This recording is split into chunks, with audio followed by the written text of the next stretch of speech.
May isang kilalang kwento tungkol sa isang university professor na gusto magpahayag ng kahalagahan ng pagbibigay ng prioridad kung paano natin ginugugol ang ating oras. Tumayo ang professor sa harap ng kanyang klase at nag-display ng mga bagay. Then kinuha niya ang isang malaking garapon at pinuno niya ito ng bato na may sukat na 2 inches in diameter. Pagkatapos ay tinanong niya ang klase kung puno na ang lalagyanan at sumang-ayon ang lahat at sinabing oo, puno na ito. Then kinuha ng professor ang isang kahon ng mga maliliit na bato at idinagdag ito sa lalagyanan.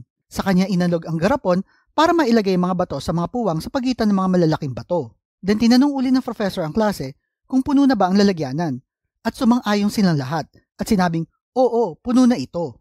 Sa pagkakataong ito, kinuha ng professor ang isang kahon ng buhangin at idinagdag ito sa lalagyanan. Inalog niya ang garapon para mapuno ang mga puwang sa pagitan ng mga bato at ng mga batong maliliit. Saka siya nagtanong uli sa klase, ngayon puno na ba ang lalagyanan?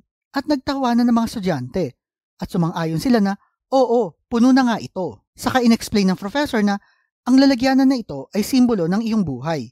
Ang malalaking bato ay nagpapakita ng mga bagay na tunay na mahalaga sa iyong buhay, tulad ng kalusugan, pamilya, anak at mga kaibigan.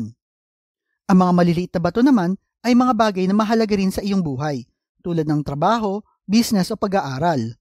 At ang buhangin naman ay sumisimbolo ng mga natitirang maliliit na bagay, tulad ng mga ari-arian o material na bagay.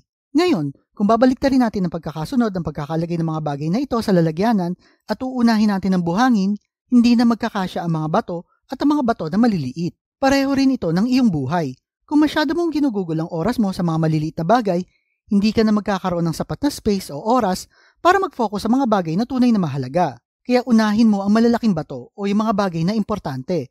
Alagaan mo ang iyong sarili, gumugol ng quality time kasama ang mga taong mahal mo, at ang iba ay mga maliliit na bato na lamang at buhangin na palagi makakahanap ng space o puwang sa buhay mo.